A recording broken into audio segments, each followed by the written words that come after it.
Ils sont usagers, professionnels de santé ou élus à manifester leur colère depuis 2 semaines chaque vendredi en raison des menaces qui planent sur les services des urgences et du SMUR de l'hôpital de Luçon, rattaché au centre hospitalier départemental. 200 à 300 personnes se mobilisent ainsi devant les urgences aux côtés des élus et des associations de défense du Sud-Vendée pour exiger le maintien des urgences et du SMUR 24 heures sur 24 et 7 jours sur 7, et ce, de façon pérenne. Car si pour le moment les services continuent à fonctionner normalement, la situation n'évolue pas et les inquiétudes persistent. Apparemment, il y a des annonces qui sont faites comme quoi jusqu'au 23 juin, il n'y aurait pas de souci. Mais bon, ce pas de souci, il est tant mieux pour nous, mais il va être au détriment d'autres établissements. Et puis après, le lendemain, on ne sait pas ce que ce sera. Donc en fait, on n'a rien de pérenne. Donc c'est pour ça que nous, on ne lâche rien, qu'on veut qu'on continue et que jusqu'à ce qu'on ait l'audience au ministère donc, que l'on va demander, eh bien jusque-là, on va tenir les vendredis ici. Car la problématique de pénurie de médecins urgentistes n'est pas propre à Luçon, mais touche tout le territoire national. Au travers des différentes prises de parole chaque vendredi à 18 h, c'est la politique de santé nationale qui est pointée du doigt.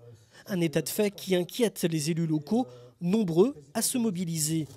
À l'image du premier magistrat de l'Aiguillon-sur-Mer, dont la population est multipliée par 4 et passe de 2200 à plus de 8000 habitants durant la saison estivale.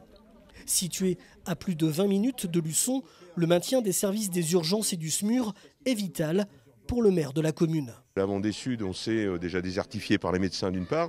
D'autre part, on est des services d'incendie et de secours où on sait qu'il y a des carences tout au long de la journée, une forte présence la nuit, mais des carences tout au long de la journée.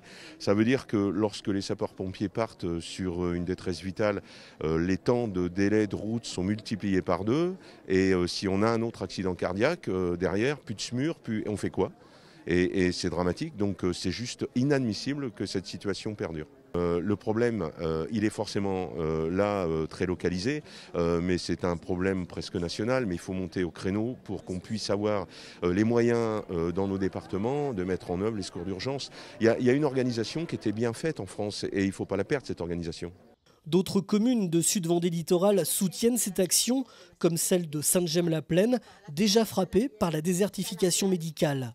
Alors là aussi, on se mobilise. Le rendez-vous du vendredi soir que propose Evelyne Deluz, on adhère parce qu'on a vu les effets positifs pour la gare en son temps. Et malheureusement, il a fallu du temps, mais je crois que oui, il faut être présent et montrer qu'on ne lâche pas.